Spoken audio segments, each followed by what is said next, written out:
Assalamualaikum warahmatullahi wabarakatuh. Salam sejahtera untuk kita semua. Shalom, Om Swastiastu, Namo Buddhaya, Wadidong Tiam, salam kebajikan. Saya Gina Ratu Yanasya, mahasiswi Universitas Sainun Ternate, kelas 4A. Sebelumnya saya ingin berterima kasih kepada Bapak Sugito SE, MSI, JSRS, CSA selaku dosen pengampu mata kuliah metode penelitian. Langsung saja di sini saya akan membahas mengenai jurnal dengan metode etnografi yang berjudul Homeschooling dalam Masyarakat dengan Studi Etnografi Pendidikan yang didapat dari Google Scholar. Penelitian ini bertujuan untuk menganalisis homeschooling sebagai alternatif pada sebagian masyarakat, peranan keluarga dalam pelaksanaan pendidikan homeschooling, mengeksplorasi aspek-aspek kultur dalam pendidikan homeschooling, mengeksplorasi nilai-nilai dalam pendidikan homeschooling, dan menganalisis tantangan harapan dan pengembangan pendidikan homeschooling. Jadi penelitian dilakukan sebagai kajian etnografis pada pendidikan homeschooling agar dapat memberikan kontribusi bagi dunia pendidikan di masa yang akan datang. Target yang diharapkan adalah memperoleh gambaran motivasi dan alasan pilihan sebagaimana masyarakat terhadap homeschooling sebagai alternatif pendidikan, memperoleh gambaran peranan keluarga dalam pelaksanaan pendidikan homeschooling, kajian aspek-aspek kultur dalam pendidikan homeschooling, kajian nilai-nilai dalam pendidikan homeschooling, serta analisis tantangan, harapan, hambatan, dan untuk pengembangan pendidikan homeschooling ke depan yang dilaksanakan dengan mengkaji homeschooling pada masyarakat di Yogyakarta. Sebelum masuk ke pembahasan jurnalnya, saya ingin menjelaskan apa itu etnografi. Jadi, etnografi merupakan pendekatan penelitian yang mendalam dalam ilmu sosial, berfokus pada pemahaman mendalam tentang kehidupan sehari-hari suatu kelompok manusia. Metode ini melibatkan partisipasi aktif peneliti dalam situasi dan konteks kehidupan masyarakat yang diteliti, memungkinkan mereka merasakan, mengamati, dan berinteraksi secara langsung dengan anggota kelompok. Jadi, proses etnografi melibatkan pengumpulan data yang kaya dan konseptual. Observasi intensif dilakukan untuk memahami norma, nilai, serta praktik budaya yang membentuk identitas kelompok.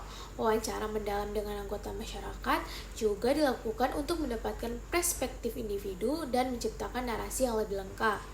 Jadi peneliti etnografi mencoba untuk memahami secara holistik aspek-aspek kehidupan masyarakat yang diteliti, termasuk struktur sosial, hubungan interpersonal, dan sistem nilai. Selain itu, pengumpulan data juga dapat melibatkan analisis konten dari dokumen, foto, atau rekaman yang dapat memberikan gambaran lebih lanjut tentang budaya tersebut. Untuk hasil dari penelitian etnografi biasanya berupa deskripsi yang mendalam dan konseptual tentang kehidupan masyarakat yang diteliti. Dalam beberapa kasus, penelitian etnografi dapat memberikan wawasan yang berharga bagi pengembangan kebijakan, memahami dinamika sosial, atau merancang intervensi yang lebih efektif dalam suatu konteks budaya. Itu dia pembahasan mengenai apa itu etnografi. Langsung saja saya akan membahas ke jurnal yang memakai metode ini mengenai homeschooling dalam masyarakat. Jadi, homeschooling saat ini telah menjadi salah satu bentuk pendidikan alternatif yang fenomenal dengan penekanan untuk mengakomodasi potensi kecerdasan anak secara maksimal. Selain itu, juga dipandang sebagai alternatif untuk menghindari pengaruh lingkungan negatif yang akan dihadapi oleh anak-anak di sekolah umum ketika menimba ilmu. Homeschooling atau sekolah rumah diatur dalam sistem pendidikan nasional di bawah divisi pendidikan nonformal.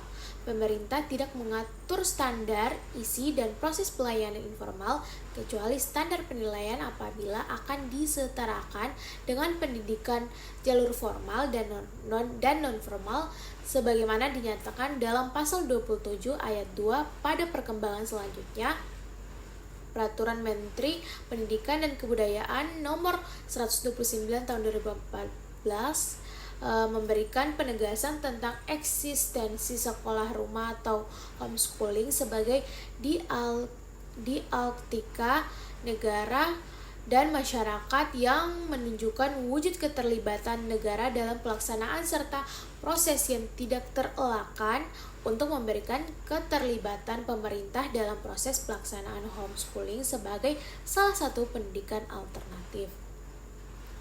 Pendidikan alternatif di sini dapat berfungsi sebagai substitusi, suplemen, dan komplement terhadap pendidikan sekolah. Sebagai substitusi artinya dapat menggantikan pendidikan jalur sekolah yang karena beberapa hal masyarakat tidak dapat mengikuti pendidikan di jalur persekolahan formal.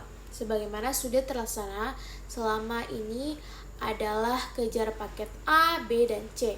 Sebagai suplemen diartikan bahwa pendidikan alternatif dilaksanakan untuk menambah pengetahuan keterampilan yang kurang didapatkan dari pendidikan sekolah seperti les privat dan training. Sedangkan sebagai komplemen berarti bahwa pendidikan alternatif dilaksanakan untuk melengkapi pengetahuan dan keterampilan yang kurang atau tidak dapat diperoleh di dalam pendidikan sekolah sebagaimana terjadi melalui kursus, tryout, dan pelatihan. Pengembangan potensi manusia harus memanfaatkan berbagai jaringan pendidikan termasuk di dalamnya adalah lingkungan yang dimulai dari lingkup paling kecil sampai dengan yang paling luas. Gambaran kasus seperti pelecehan seksual yang terjadi di sekolah, kasus pembunuhan akibat tawuran antar pelajar di beberapa kota besar, pembunuhan oleh anak kelas 1 sekolah dasar terhadap salah satu teman yang disebabkan karena korban diketahui mencuri uang sebesar 1.000. Hal tersebut memberikan petunjuk bahwa jika sekolah dipahami sebagai satu-satunya institusi pilihan pendidikan, tentu saja hal tersebut bisa sangat merepotkan. Kekhawatiran mengenai isu sosialisasi dan eksklusivitas dalam lingkup agama, suku, sosial, dan budaya yang berkembang dalam masyarakat perlu dikaji secara mendalam sehingga dapat diperoleh data dan fakta tentang interaksi sosial anak-anak homeschooling dalam masyarakat. Jadi sosialisasi menjadi kesan dan persepsi umum yang memberikan penilaian bahwa siswa homeschooling tidak mampu bersosialisasi dengan baik. Siswa homeschooling cenderung dinilai memiliki sosialisasi yang eksklusif untuk kalangan tertentu seperti atas dasar persamaan agama, golongan sosial maupun suku tertentu. Bundai menerangkan bahwa homeschooling merupakan sistem pendidikan atau pembelajaran yang diselenggarakan di rumah yang dipopulerkan sebagai pendidikan alternatif yang bertumpu dalam suasana keluarga dan menempatkan anak-anak sebagai subjek dengan pendekatan at home. Dengan pendekatan tersebut, anak-anak merasa nyaman belajar apapun sesuai dengan keinginan, kapan dan di mana saja karena berada di rumah. Homeschooling mengalami perkembangan pesat karena didukung oleh banyak faktor, diantaranya adalah perkembangan teknologi informasi yang luar biasa, mulai dari eksplorasi materi pembelajaran berkualitas seperti literatur, jurnal, dan buku, membangun forum-forum diskusi ilmiah, sampai konsultasi atau diskusi dengan para pakar dunia dapat dilakukan dengan mudah tanpa mengalami sekat-sekat karena setiap individu dapat melakukan sendiri. Dampak luas tersebut telah memberikan warna atau wajah baru dalam sistem pendidikan dunia yang dikenal dengan berbagai istilah seperti e-learning, distance learning, online learning, web-based learning, computer-based learning, dan virtual classroom, di mana semua terminologi tersebut mengacu pada pengertian yang sama, yakni pendidikan berbasis teknologi informasi. Jadi keluarga pelaksana homeschooling masa kini yang memiliki perbedaan pola, struktur, dan gaya hidup yang jauh berbeda dengan keluarga homeschooling atau sekolah rumah tradisional di masa lalu, mengingat bangsa Indonesia sebagai negara berkembang memiliki masyarakat yang tengah berubah sebagai net generation dan masyarakat informasi di era post-industrial yang lebih akrab dengan realitas yang bersifat virtual dan cyberspace. Dunia baru yang dimediasi oleh kehadiran teknologi informasi yang semakin maju dan super canggih telah melahirkan hal-hal serba virtual termasuk dalam pembelajaran dan pendidikan, sebagaimana dilakukan homeschooling saat ini dalam komunitas-komunitas jaringan online pembelajaran. Pada penelitian homeschooling dalam masyarakat, Studi etnografi pendidikan ini ditemukan beberapa identifikasi masalah yang dapat dijadikan sebagai teori awal dan bekal dalam melaksanakan tahapan penelitian selanjutnya. Tahap selanjutnya adalah mencari pola-pola generalisasi teori dari tema atau kategori. Pola yang bisa dirumuskan adalah realitas hasil pendidikan formal selama ini memunculkan pudarnya kepercayaan masyarakat terhadap sekolah. Terdapat pandangan masyarakat terhadap perlunya pendidikan alternatif dalam meningkatkan mutu pendidikan anak selain sekolah formal. Pola selanjutnya tentang fenomena kemunculan homeschooling terkait dengan transformasi paradigma masyarakat terhadap pendidikan formal selama ini. Perkembangan pendidikan homeschooling di Indonesia sampai saat ini terkait dengan model, metode, pendekatan, serta kegiatan pembelajaran dinilai sangat pesat dengan minat masyarakat yang semakin tinggi. Jadi nilai-nilai pendidikan berdasarkan budaya keluarga pada homeschooling memberikan kontribusi bagi dunia pendidikan Indonesia. Jadi, sekolah sebagai pendidikan formal yang selama ini dipercaya oleh sebagian besar masyarakat Indonesia memiliki dinamika perkembangan yang luar biasa. Hal tersebut tidak terlepas dari program-program pemerintah menyangkut usaha memajukan pendidikan bangsa, sebagaimana telah disampaikan terdahulu, bahwa berbagai usaha dilakukan baik oleh pemerintah maupun pihak swasta dalam mengembangkan sistem persekolahan dalam mewujudkan program-program seperti wajib belajar maupun yang lain. Pandangan pro dan kontra terhadap eksistensi sekolah ditemukan dalam pernyataan beberapa orang tua yang memiliki beragam pengalaman dan kasus sehingga memandang adanya kegagalan sekolah. Sekolah dinilai menjadi lembaga pendidikan yang tidak adil dalam melayani kebutuhan belajar anak, tidak memahami keunikan anak, bahkan sampai pada pandangan bahwa sekolah telah menjadi agen bullying bagi anak-anak yang terjadi sekarang. Sekolah mempengaruhi pola interaksi negatif karena latar belakang anak yang sangat berbeda. Pendidikan alternatif sebagai sebuah aspek pengalaman yang alami dan terjadi pada setiap orang berinteraksi satu dengan yang lain.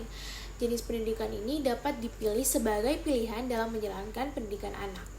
Adapun posisi yang dimiliki setara dengan sekolah.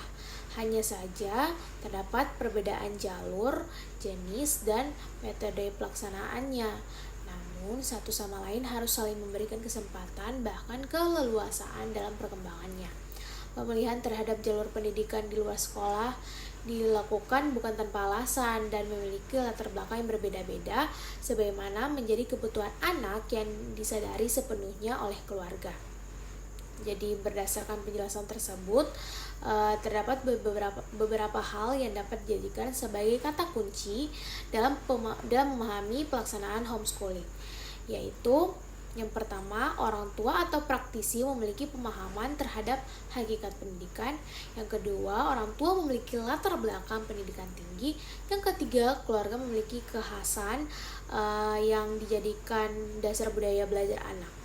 Yang keempat, tujuan pendidikan adalah membangun masa depan berdasarkan minat dan bakat anak. Yang kelima, proses pembelajaran berbasis kebutuhan khusus, keunikan, gaya belajar, dan tipe kecerdasan anak. Yang keenam, metode pembelajaran cenderung elektrik dan pendekatan unschooling atau tidak mengirimkan anak ke sekolah. Itu dia pembahasan jurnal dengan metode etnografi. Kurang lebihnya saya mohon maaf. Sebelum itu jangan lupa di like dan di komen. Sekian dari saya. Wassalamualaikum warahmatullahi wabarakatuh.